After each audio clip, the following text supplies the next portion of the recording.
ये है दुनिया का सबसे सिक्योर्ड कॉन्वॉय। इसमें जिस चीज को सिक्योरिटी दी जा रही है वो शायद यूएस प्रेसिडेंट से भी ज्यादा इम्पोर्टेंट है। इस कॉन्वॉय में न्यूक्लियर वेपन को एक जगह से दूसरी जगह ट्रांसपोर्ट किया जा रहा है। अगर ट्रांसपोर्ट के दौरान कॉन्वॉय पे हमला हो जाए तो इसके नतीजे में दुनिया का सबसे खतरनाक वेपन गलत हाथों में जा सकता है, जिसका नुकसान सिर्फ एक कंट्री को नहीं बल्कि पूरी दुनिया को उठाना पड़ सकता है। इसीलिए इसकी सिक्योरिटी पर किसी किस्म का समझौता नहीं किया जा सकता।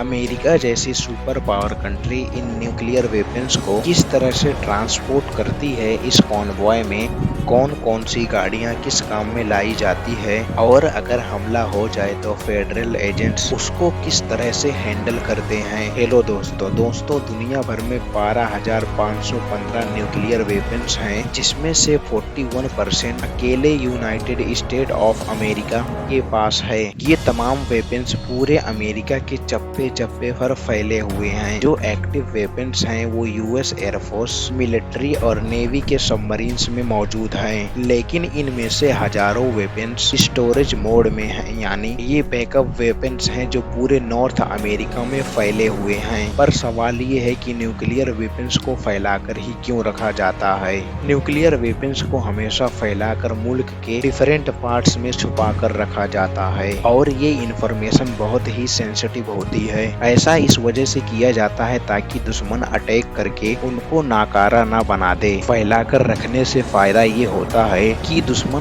को अगर हमला करना भी होगा तो वो एक साथ पूरे न्यूक्लियर वेपन्स को तबाह नहीं कर पाएगा। इस तरीके से मुल्क के पास कुछ न कुछ न्यूक्लियर वेपन्स सेल्फ डिफेंस के लिए बच जाएंगे। अब जब न्यूक्लियर वेपन्स एक सेफ जगह पे पड़े हैं तो उनको एक जगह से दूसरी जगह ट्रांसपोर्ट करने की जरूरत ही क्यों आ जाती है।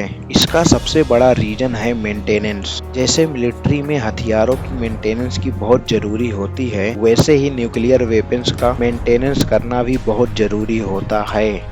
जाहिर है कि हर वक्त जंग की समय तो नहीं होता और ना ही ये वेपन्स हर वक्त इस्तेमाल होते हैं, इसलिए बड़े बड़े इनके मैकेनिकल पार्ट को जंग लग जाते हैं। इसके अलावा खास तौर पर न्यूक्लियर वेपन्स के अंदर मौजूद प्लूटोनियम या यूरेनियम की हेल्थ देखना भी बहुत जरूरी रहता है, ताकि ऐसा ना हो कि जब इनको इस्तेमाल करने का वक्त आए तो ये काम ही ना करे। इन सब चीजों को देखते हुए न्यूक्लियर वेपन्स को इंस्टॉल तो स्ट्रेटेजिक लोकेशन पे ही किया जाता है, लेकिन उनकी मेंटेनेंस एक ऐसी फैसिलिटी में की जाती है जो किसी सेंट्रल लोकेशन पे मौजूद हो। यूएस के केस में इनके तमाम न्यूक्लियर वेपन्स की सिक्योरिटी और मेंटेनेंस के लिए एक अलग federal agency national nuclear security administration के नाम से मौजूद है। स्ट्रेटेजिक लोकेशन से न्यूक्लियर वेपन्स को हटाने और भी कई वजह हो सकती हैं, जैसे कि सिक्योरिटी कंसर्न, यानी इंटेलिजेंट एजेंसी को अगर न्यूक्लियर वेपन्स की लोकेशन लीक होने की इंफॉर्मेशन मिल गई तो उनको फौरन वहां से हटा दिया जाता है। जिन एरियाज में न्यूक्लियर वेपन्स को रखा जाता है उनकी सिक्योरिटी इतनी सख्त और परफेक्ट होती है कि बगैर इजाजत के इन एरियाज के आसपास भी भटकना पॉसिबल नहीं है। लेकिन जब इनको एक जगह से दूसरी जगह शिफ्ट करना हो तो एक ही पल में पूरे शहर को मलियामेट करने वाले इन वेपन्स को उन्हीं रोड से होकर गुजारा जाता है जो हर कोई रोजाना इस्तेमाल करता है। जब तक ये रिमोट लोकेशन में छुपा है तब तो ठीक है, लेकिन रोड पे आने के बाद इसकी सिक्योरिटी काफी कॉम्प्लिकेटेड हो जाती है। इस चैलेंज को फेस करने के लिए यूएस गवर्नमेंट ने